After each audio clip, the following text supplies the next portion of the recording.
The Happy Prince, by Oscar Wilde. High above the city, on a tall column, stood the statue of the Happy Prince. He was gilded all over with thin leaves of fine gold. For eyes he had 2 bright sapphires, and a large red ruby glowed on his sword hilt. He was very much admired indeed. "He is as beautiful as a weathercock," remarked one of the town councillors who wished to gain a reputation for having artistic tastes. "Only not quite so useful," he added, fearing lest people should think him unpractical, which he really was not. "Why can't you be like the Happy Prince?" asked a sensible mother of her little boy who was crying for the moon. "The Happy Prince never dreams of crying for anything. I am glad there is someone in the world who is quite happy," muttered a disappointed man as he gazed at the wonderful statue. "He looks just like an angel," said the charity children as they came out of the cathedral in their bright scarlet cloaks and their clean white pinafores. "How do you know?" said the mathematical master. "You have never seen one." "Ah, but we have in our dreams," answered the children, and the mathematical master frowned and looked very severe, for he did not approve of children dreaming. One night there flew over the city a little swallow. His friends had gone away to Egypt 6 weeks before, but he had stayed behind, for he was in love with the most beautiful reed. He had met her early in the spring as he was flying down the river after a big yellow moth, and had been so attracted by her slender waist that he had stopped to talk to her. "Shall I love you?" said the swallow, who liked to come to the point at once, and the reed made him a low bow. So he flew round and round her, touching the water with his wings, and making silver ripples. This was his courtship, and it lasted all through the summer. "It is a ridiculous attachment," twittered the other swallows. "She has no money and far too many relations." And indeed the river was quite full of reeds. Then, when the autumn came, they all flew away. After they had gone he felt lonely, and began to tire of his lady-love. "She has no conversation," he said, "and I am afraid that she is a coquette, for she is always flirting with the wind. And certainly, whenever the wind blew, the reed made the most graceful curtsies. I admit that she is domestic," he continued, "but I love traveling, and my wife, consequently, should love traveling also. Will you come away with me?" he said finally to her. But the reed shook her head, she was so attached to her home. "You have been trifling with me," he cried. "I am off to the pyramids. Goodbye." And he flew away. All day long he flew, and at night time he arrived at the city. "Where shall I put up?" he said. "I hope the town has made preparations." Then he saw the statue on the tall column. "I will put up there," he cried. "It is a fine position, with plenty of fresh air." So he alighted just between the feet of the Happy Prince. "I have a golden bedroom," he said softly to himself as he looked round, and he prepared to go to sleep. But just as he was putting his head under his wing, a large drop of water fell on him. "What a curious thing," he cried. "There is not a single cloud in the sky, the stars are quite clear and bright, and yet it is raining. The climate in the north of Europe is really dreadful." The reed used to like the rain, but that was merely her selfishness. Then another drop fell. "What is the use of a statue if it cannot keep the rain off?" he said. "I must look for a good chimney pot," and he determined to fly away. But before he had opened his wings, a third drop fell, and he looked up and saw. What did he see? The eyes of the Happy Prince were filled with tears, and tears were running down his golden cheeks. His face was so beautiful in the moonlight that the little swallow was filled with pity. "Who are you?" he said. "I am the Happy Prince." "Why are you weeping then?" asked the swallow. "You have quite drenched me." "When I was alive and had a human heart," answered the statue, "I did not know what tears were, for I lived in the palace of Sanssouci, where sorrow is not allowed to enter. In the daytime I played with my companions in the garden, and in the evening I led the dance in the great hall. Round the garden ran a very lofty wall, but I never cared to ask what lay beyond it. Everything about me was so beautiful. My courtiers called me the happy prince, and happy indeed I was, if pleasure be happiness. So I lived and so I died. And now that I am dead they have set me up here so high that I can see all the ugliness and all the misery of my city. And though my heart is made of lead, yet I cannot choose but weep. What? Is he not solid gold? Said the swallow to himself. He was too polite to make any personal remarks out loud. Far away, continued the statue in a low musical voice, far away in a little street there is a poor house. One of the windows is open, and through it I can see a woman seated at a table. Her face is thin and worn, and she has coarse, red hands, all pricked by the needle, for she is a seamstress. She is embroidering passion flowers on a satin gown for the loveliest of the Queen's maids of honor to wear at the next court ball. In a bed in the corner of the room her little boy is lying ill. He has a fever and is asking for oranges. His mother has nothing to give him but river water, so he is crying. Swallow, swallow, little swallow, will you not bring her the ruby out of my sword hilt? My feet are fastened to this pedestal and I cannot move. I am waited for in Egypt, said the swallow. My friends are flying up and down the Nile and talking to the large lotus flowers. Soon they will go to sleep in the tomb of the great king. The king is there himself in his painted coffin. He is wrapped in yellow linen and embalmed with spices. Round his neck is a chain of pale green jade, and his hands are like withered leaves. Swallow, swallow, little swallow, said the prince. Will you not stay with me for one night and be my messenger? The boy is so thirsty, and the mother so sad. I don't think I like boys, answered the swallow. Last summer, when I was staying on the river, there were two rude boys, the miller's sons, who were always throwing stones at me. They never hit me, of course. We swallows fly far too well for that, and besides, I come of a family famous for its agility. But still, it was a mark of disrespect. But the happy prince looked so sad that the little swallow was sorry. It is very cold here, he said, but I will stay with you for one night and be your messenger. Thank you, little swallow, said the prince. So the swallow picked out the great ruby from the prince's sword, and flew away with it in his beak over the roofs of the town. He passed by the cathedral tower, where the white marble angels were sculptured. He passed by the palace and heard the sound of dancing. A beautiful girl came out on the balcony with her lover. How wonderful the stars are, he said to her, and how wonderful is the power of love. I hope my dress will be ready in time for the state ball, she answered. I have ordered passion flowers to be embroidered on it, but the seamstresses are so lazy. He passed over the river and saw the lanterns hanging to the masts of the ships.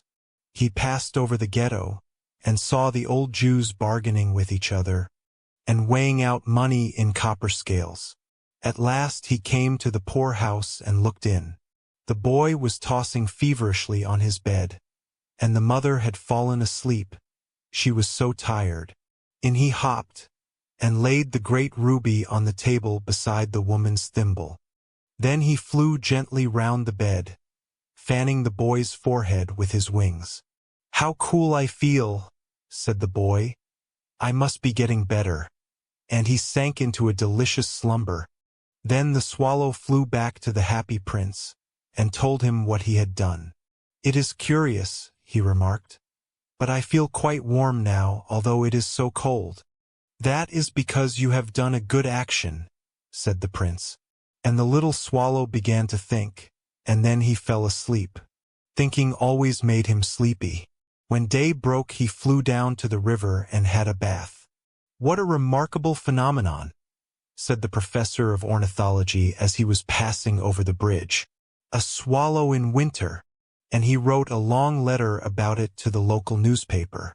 Everyone quoted it. It was full of so many words that they could not understand. "Tonight I go to Egypt," said the swallow, and he was in high spirits at the prospect.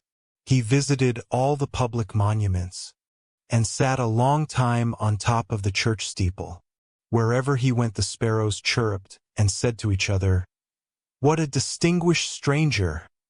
So he enjoyed himself very much. When the moon rose he flew back to the happy prince. "Have you any commissions for Egypt?" he cried. "I am just starting."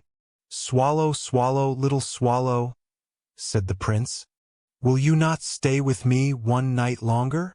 "I am waited for in Egypt," answered the swallow. "Tomorrow my friends will fly up to the second cataract. The river horse couches there among the bulrushes, and on a great granite throne sits the god Memnon. All night long he watches the stars, and when the morning star shines he utters one cry of joy, and then he is silent. At noon the yellow lions come down to the water's edge to drink. They have eyes like green beryls, and their roar is louder than the roar of the cataract." "Swallow, swallow, little swallow," said the prince. "Far away across the city I see a young man in a garret. He is leaning over a desk covered with papers, and in a tumbler by his side there is a bunch of withered violets. His hair is brown and crisp, and his lips are red as a pomegranate, and he has large and dreamy eyes. He is trying to finish a play for the director of the theater, but he is too cold to write any more. There is no fire in the grate, and hunger has made him faint. I will wait with you one night longer," said the swallow, who really had a good heart. "Shall I take him another ruby?" "Alas, I have no ruby now," said the prince. "My eyes are all that I have left. They are made of rare sapphires, which were brought out of India 1,000 years ago. Pluck out one of them and take it to him. He will sell it to the jeweler, and buy food and firewood, and finish his play." "Dear prince," said the swallow, "I cannot do that," and he began to weep. "Swallow, swallow, little swallow," said the prince, "do as I command you." So the swallow plucked out the prince's eye, and flew away to the student's garret. It was easy enough to get in, as there was a hole in the roof. Through this he darted, and came into the room. The young man had his head buried in his hands, so he did not hear the flutter of the bird's wings, and when he looked up he found the beautiful sapphire lying on the withered violets. "I am beginning to be appreciated," he cried. "This is from some great admirer. Now I can finish my play," and he looked quite happy. The next day the swallow flew down to the harbor. He sat on the mast of a large vessel and watched the sailors hauling big chests out of the hold with ropes. "Heave ahoy!" they shouted as each chest came up. "I am going to Egypt," cried the swallow, but nobody minded, and when the moon rose he flew back to the happy prince. "I am come to bid you goodbye," he cried. "Swallow, swallow, little swallow," said the prince, "will you not stay with me one night longer?" "It is winter," answered the swallow, "and the chill snow will soon be here. In Egypt the sun is warm on the green palm trees, and the crocodiles lie in the mud and look lazily about them. My companions are building a nest in the temple of Baalbec, and the pink and white doves are watching them, and cooing to each other. Dear prince, I must leave you, but I will never forget you, and next spring I will bring you back 2 beautiful jewels in place of those you have given away. The ruby shall be redder than a red rose, and the sapphire shall be as blue as the great sea. In the square below," said the happy prince, "there stands a little match girl. She has let her matches fall in the gutter, and they are all spoiled. Her father will beat her if she does not bring home some money, and she is crying. She has no shoes or stockings, and her little head is bare. Pluck out my other eye, and give it to her, and her father will not beat her. I will stay with you one night longer, said the swallow. But I cannot pluck out your eye. You would be quite blind then. Swallow, swallow, little swallow, said the prince. Do as I command you. So he plucked out the prince's other eye and darted down with it. He swooped past the match girl and slipped the jewel into the palm of her hand. What a lovely bit of glass, cried the little girl, and she ran home laughing. Then the swallow came back to the prince. You are blind now, he said, so I will stay with you always. No, little swallow, said the poor prince. You must go away to Egypt. I will stay with you always, said the swallow, and he slept at the prince's feet. All the next day he sat on the prince's shoulder and told him stories of what he had seen in strange lands.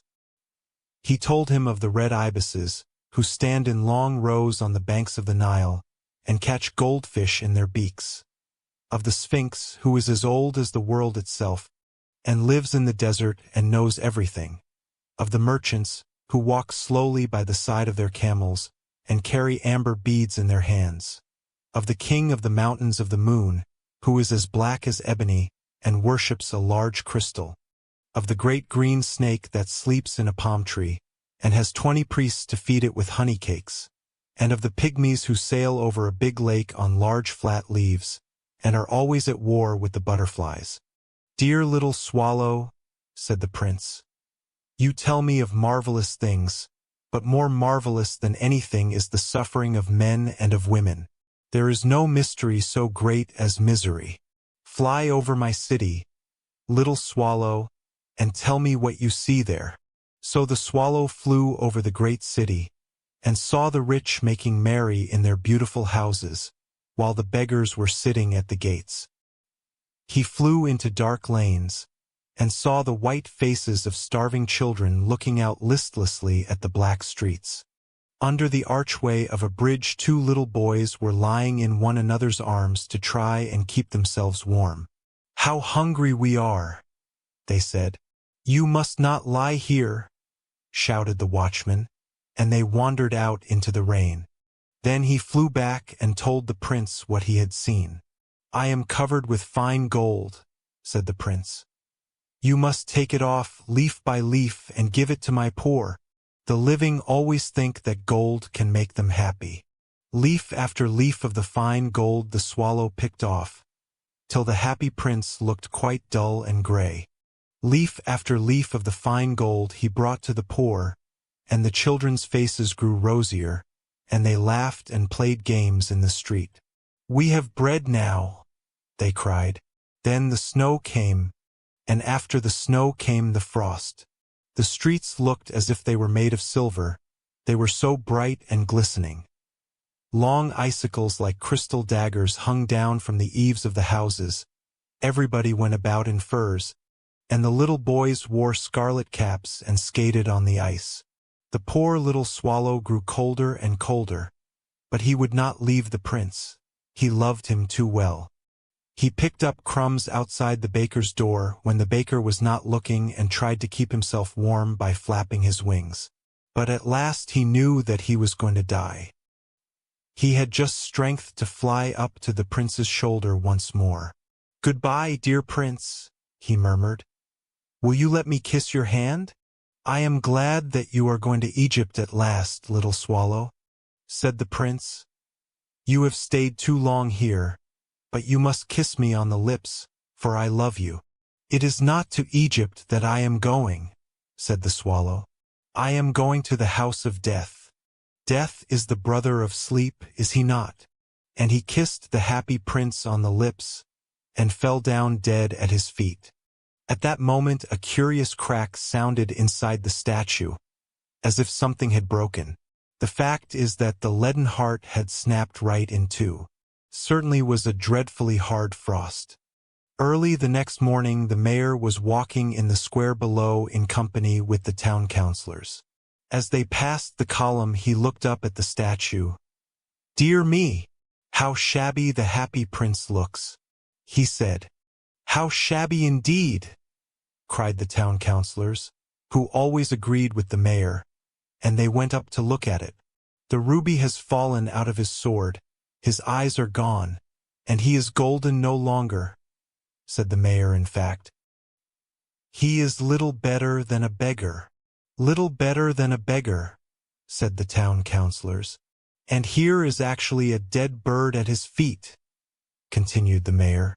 We must really issue a proclamation that birds are not to be allowed to die here. And the town clerk made a note of the suggestion. So they pulled down the statue of the Happy Prince. As he is no longer beautiful, he is no longer useful, said the art professor at the university.